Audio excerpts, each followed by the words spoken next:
Hi, my name's Melissa, and I am a 44-year-old mom of two teenage girls and wife of one grown man here in Connecticut. I've been kind of thinking about recording this for a little while because I don't have the brain power right now to write it all out, but I wanted to kind of talk about like where I'm going and where I'm at with my health journey. So I go to the doctor every year. I go to the dentist all the time, regularly. And it's really important to me to be on top of that stuff. So every year I go for my physical. And this year, when I went to my physical, my doctor had the staff do an EKG, and it came up with a finding that wasn't there before. So my baseline said one thing, and then there was this new finding. So she was like, did we do it wrong? And she had the nurse do it again. And she's like, oh, this is weird. So she sent me to a cardiologist in the area. So when she sent me to the cardiologist, Dr. F was like, yep, I see what they're seeing. We're going to run one ourselves. Yep, we see what, ours is saying the same thing their machine's saying. Took all my vitals, and he said, look, you're young, you're healthy. This could be something you live with for the rest of your life. But just to be certain, I need to go through proper protocols. So what the EKG showed was that I have what's called a left branch bundle block, LBBB. And it basically means that the electrical wiring of my heart is not working as effectively anymore. Like a part of it has failed. So some people can be born with this and live a perfectly healthy, normal life. And some people, it tends to pop up later on in life, like mine did. So, from there, this was in early January. So October, we've had the finding. I was able to get an appointment by January. And then, in January, my doctor's like, let's just step through the next process. He goes, let's go. We're going to do an echocardiogram and see what we see, make sure there's nothing else just in case. I'm like, okay, perfect. Step. That's always been my husband and I's thing with medical stuff. We just take each test one at a time. It's the same way when I had my daughter. So, that was like early January that I had that appointment. In,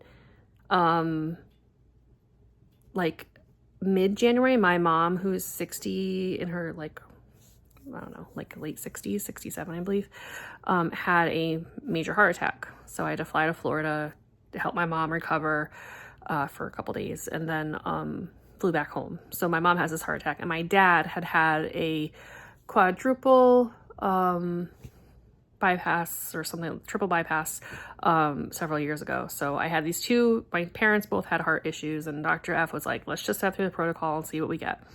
So we do the echocardiogram on February 14th, and on February 14th, when they did the echocardiogram, it showed that I had a low ejection fraction of around like 25% or something.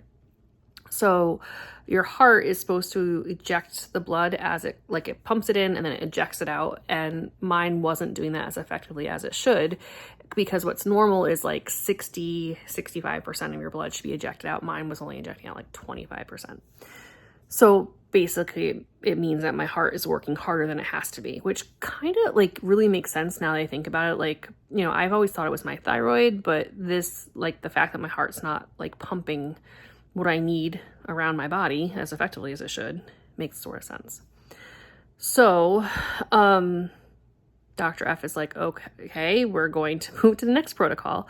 So he, sent me to Dr. Patel at the Advanced Heart Failure, office in Hartford. And, also sent me for a cardiac stress test. So a cardiac stress test is a test where they either put you on a treadmill and make you run and see how your heart reacts, or they inject you with nuclear medicine so that they can induce a fake, make your heart work harder without having you exercise. And then they look at the reading and see how your heart's doing. So they did that, and there's no big finding. They had me do the nuclear one because the left bundle branch, they can't really do a regular stress test with that. It doesn't work as well. So they had me do this other one, which it was super weird. And, it didn't show anything, but I was nervous about it. So like, all right, they step through to Dr. Atef and they have me do what's called a cardiac catheterization, which goes in and looks for blockages. So I go in, they insert a tube through my arm. It's like the size of a pinhole. I'm out for a little while. They look at my heart and I can kind of, which was super weird. Like I remember looking at the screen and seeing the images and seeing like them do this, but like kind of being really, like not in any pain, but just really out of it. And that's normal, I guess. They don't put you completely out because they have to like ask you questions while you're like out-ish. So they do the cardiac catheterization. They don't find any blockages, which is super good news, especially knowing the history of my parents and that there was heart issues there. So once we go through the cardiac MRI, we go through the stress test, we go through the heart catheterization, really nothing's popping up. So like, we just want to do a cardiac MRI just to make sure this will really tell us what we need to know. And I go for a cardiac MRI, which was a really good experience. I'm not claustrophobic. I mean, I sometimes have nightmares about claustrophobic situations, but I can handle it if I know I need to. So I went to Hartford Hospital, had the cardiac MRI done. The tech there was amazing. She was very good. The two techs, actually, they were all really nice. And, you know, they gave me a 90s playlist and I was so happy. And so then from there, that didn't have really any findings either, but the ejection fraction was sort of like somewhat improved from what I originally had, which was good because once they figured out that I had an ejection fraction problem, they put me on a couple different heart failure medicines. I am currently taking Carvedilol, I'm taking Entresto, Inspira, and Jardiance. So, you know, they're like, this is, you know, what you're going to need to be on. So we go through all of this. I go and talk to my doctor for the follow-up, and he's like, you know, you're doing better. And originally he had told me like, hey, if you don't start to improve, if your injection fraction starts to stay low, we might have to put in a device to help your heart. And I was like, oh, that was really weighing on me pretty heavily because I was like, okay, that's for real. But because I went from like 25% to like 40%, he's like, you're not recommended for that. That's not him. That's actually like protocols. So I'm like, all right. So he did say that I'd have to be on the medicine that I'm on like for the rest of my life, which is pretty overwhelming because I'm 44. And some of them were kind of expensive. Like, one was like $650, another one was like $300, all that. But, I've already blown through my deductible, so there's that. So after doing all of that, he has me come back for another follow-up on the 3rd of July. And one of the things that is kind of pressing is that I am overweight. So I am 5'4" and I weighed 226 pounds. And I've been kind of like off and on dieting for years, like years. I've been sort of overweight since I stopped riding horses 6 hours a day. When I was a teenager, you know, I got into college, got the college weight, got the working from a desk weight, had babies, the whole thing. And I just never have really gotten control of that. I've been better at some points in my life than others, but never really great. So I was talking to him and he was like, well, he says all these things. He's like, one, you know, you need to eat better. Yes, I understand that. I try. But my worst part is I feel like I eat great during the day and then 8 o'clock hits and I am starving. I want to eat everything I see. I want a thing of popcorn. I want ice cream. I want all of the things that are in my fridge and I have no self-control and I eat them. So he says, you have to get your eating under control. Then he said, you know, your heart is a muscle and you need to exercise. So that's something I've been sort of working on. Like, and to be quite honest, I'm a little scared of it. Like, if my heart doesn't work right, like, why am I going to try and make it work harder by exercising? But I've been kind of working my way around that by swimming and taking short walks and trying to like just do a little bit at a time. Because I don't feel like sick. I just feel like better since I've been on medicine, if that makes any sense at all. So in this conversation, now, mind you, Kobe's been in all of these conversations with me, with our doctor. Like, he's great. He's an amazing support system. So at the end of, more towards the end of the appointment, he's like, hey, what do you think of, like, have you considered going on semi-glide, like Ozempic? And I was like, I've never considered it because I don't think I try hard enough. Like, I think this is a me thing. Like, I think I just need to like really buckle down, and, you know, kind of embarrassed, like kind of want to cry in the doctor's office, but didn't. But, so, my doctor said, well, you know, you should consider it. He goes, it's not, there's no shame in it. He goes, you can, you know, it would get you kickstarted and all that.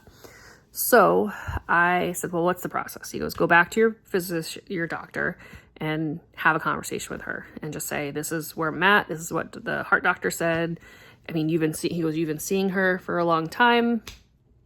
She can kind of get a pulse on like what to do. I was like, okay. He goes, but just be warned, your insurance might not cover it. It's very expensive. I'm like, okay, got it. So I make an appointment with my doctor, and I called the doctor's office. I was like, hey, this is what's going on. Like, what do you think? And the nurse at my doctor's office her name is Jen. Super nice, like really, really nice. She's like, look, I've been on it. I get it. Some work better than others, but you're going to want to talk to your doctor, and, you know, just don't worry. I was like, well, do I have to wait 2 months like my heart doctor said, or do I have to how's this work? She goes, I'm going to put you in for a sick call. And you can come in and talk to the doctor and see what happens. And she goes, it'll be okay. And I was like, thank you. Cause I'm like dreading it. Like, even in my Facebook like timeline this week, I've seen things about people being like, oh, if you use weight loss drugs, you're taking the easy way out and all of that. And I'm like, okay, I guess I am. But you know what? If that means I can drop weight and have additional time with my children further down the line, sign me up. Like, why does it have to be an easier way? But anyway, so, sorry. So I went and met with my doctor. I called on a Monday. They were like, come in on Wednesday. I'm like, perfect. Okay. So I asked about all the side effects. Like, Dr. Patel and my doctor went over all the side effects. And I'm like, what are we seeing? Like, my mom's calling me, telling me that, you know, she's watching stuff on the news about people going blind, and I don't know. So the doctor is like, here are the things, here's what I do, here's how I dose it. If you want to try it, I have samples. You can try it starting today. She goes, and if you have issues, you can come off it. It's not going to be a big thing. So I was a little like, oh, I did not realize this could start today. So she gave me samples, and she says, we're going to try and put it through your insurance. She goes, honestly, with your diagnosis of cardiomyopathy, sleep apnea, all the things, she goes, you would be a good candidate for it. So we put it through my insurance, and actually my insurance did cover it, every bit of it. So, I am now, as of the, last week, the 7th, I think, of July, I've started taking Ozempic to help me with my weight loss journey. I started at 226. That's my highest weight. That's the highest I've ever weighed, even after having kids. Still 5'4". I'm a dork. And I have to inject myself once a week with 0.25. And then after 4 weeks, I have to meet with the doctor again to see how I'm doing on it. So far, side effects, not really. I mean, I felt a little nauseous, but nothing like, I'm like, if I wasn't taking a medicine, I'd think I was pregnant, quite frankly. But I'm not. And that's the other thing. Like, that's the other thing that scares the shit out of me, is that, I have an IUD, which is fine. Like, I've had one forever. I've had like 3 of them. No issues there whatsoever. But like, all my medicines, every single time I get them, it says on the package, do not take this if you are pregnant or breastfeeding. I'm like, well, no, I'm not, but I'm not trying to be. But what if I happen to? Like, that sort of scares me. So my goal right now is to log my calories, try and move my body more and go to bed and not eat anything after dinner. That's part of, I think that's my biggest thing, as I snack a ton. But that's my start, and hopefully week by week I'll see myself get thinner and more healthy and take some stress off my heart, and maybe not beat myself up so much.